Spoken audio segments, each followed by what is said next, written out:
I think there's like 2 little loops for the power for some odd reason.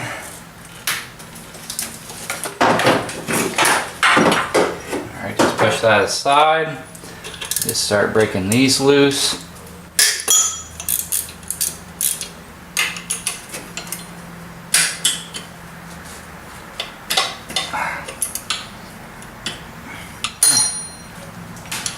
I have to take this idler pulley off real quick.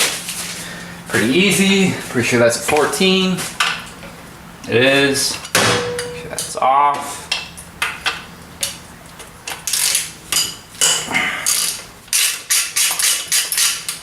Sorry, it makes sounds when I break bolts loose. Oh, come on. Alright, sweet. Alright, now that will hopefully get me some access.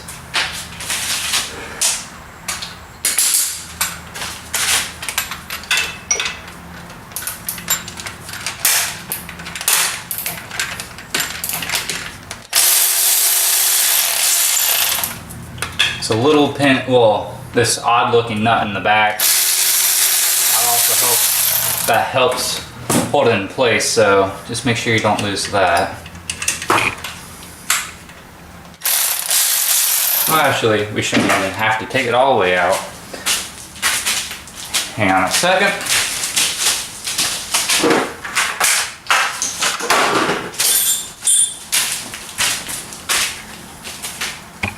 I'm gonna move this a little over here. Alright, I got a little pry bar.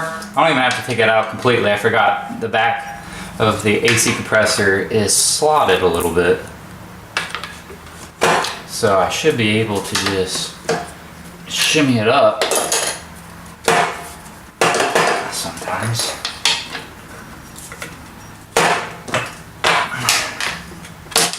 Come on.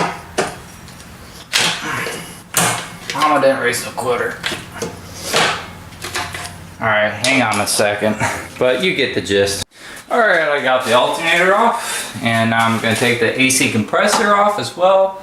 There's 3 bolts, I believe. They're all 14s. Got my impact, so I'm just going to impact them out.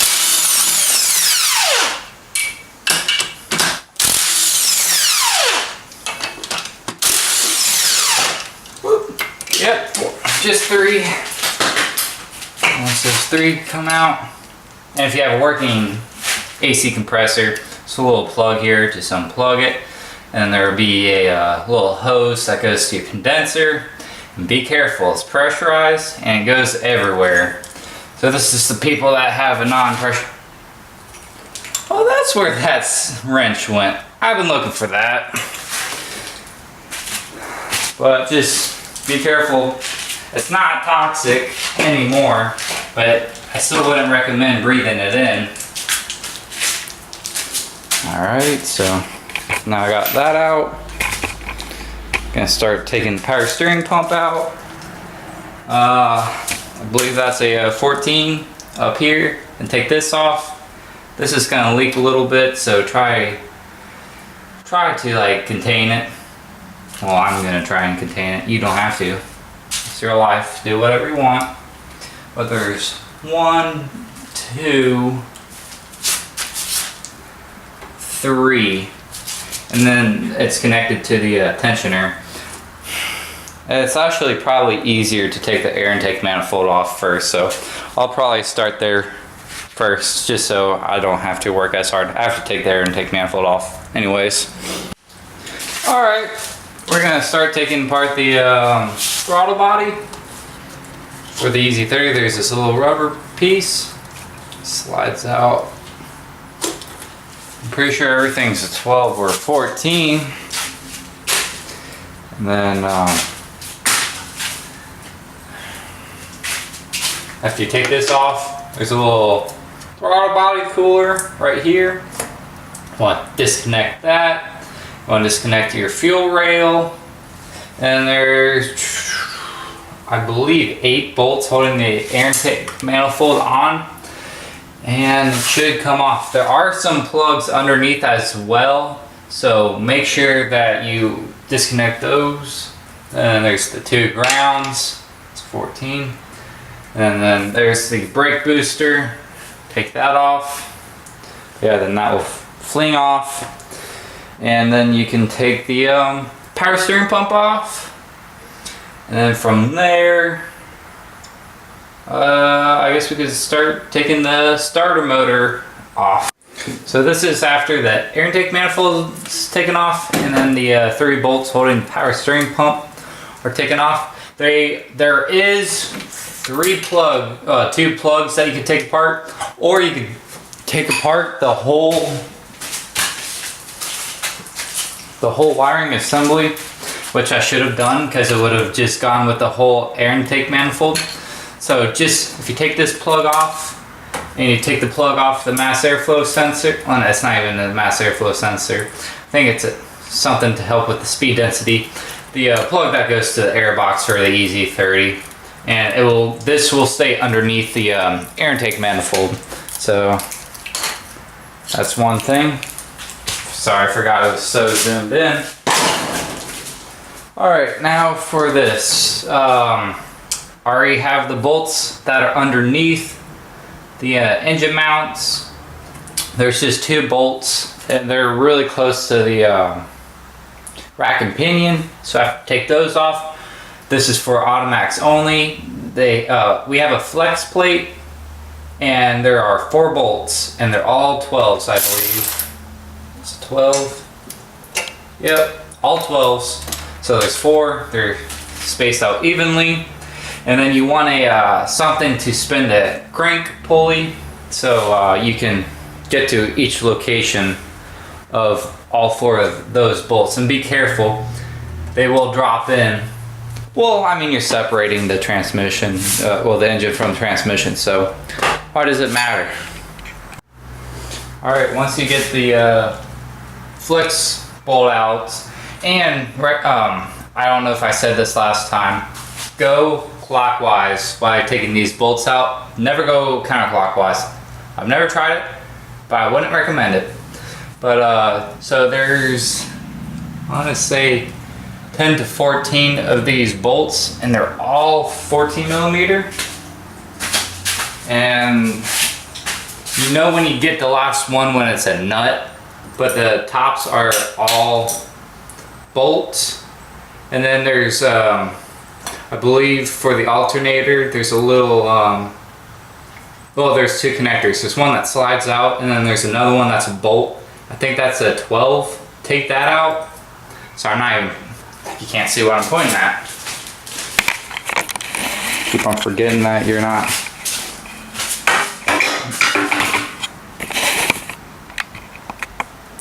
So there's that ground, and that's connected to your bolt, and then there's another nut on that will come off for your starter. There's a plug that's a slide plug, so you just pull that. And then there's another one for the battery, and that is, that's just a 12 millimeter bolt. But other than that, all the bolts around the bell housing are all 14s. And after you take that out, then the engine's ready. Oh, heater core, forgot heater core. Guess I'm gonna do that first since I'm there, and then I'm gonna take the heater core out. Well, heater core plugs. Forgot about that. I had to modify my own. That's what those 2 hoses are. It's too tight of a turn, so I had to like loop it. Seems to work. And then after you take that out, then it's ready to be pulled. Well, I ran into some problems. I have to take these hose lines off to get to most of the bolts. So there's going to be the standard Subaru nuts, standard Subaru hose clamps that I hate will be on these, but the hose lines look completely different. Just because I had this engine came out of a Outback, and now it's in an Impreza, so the heater core lines are in different spots. So I had to improvise, and that's what I got right now. After you take these off, then you take all the bolts out. And that should be it. Alright, I got all the transmission bolts off, I believe. And now I have, well, I got the heater core lines off because that goes to the engine. And what I did, I had the previous car had the 2.5, so I used the throttle body bolts, which are shorter, put them where the air intake manifold bolt holes go. And lower you can get it, better of a chance I won't bend the threads or anything when you pull it out. But while you do that, you just jack it up a little bit.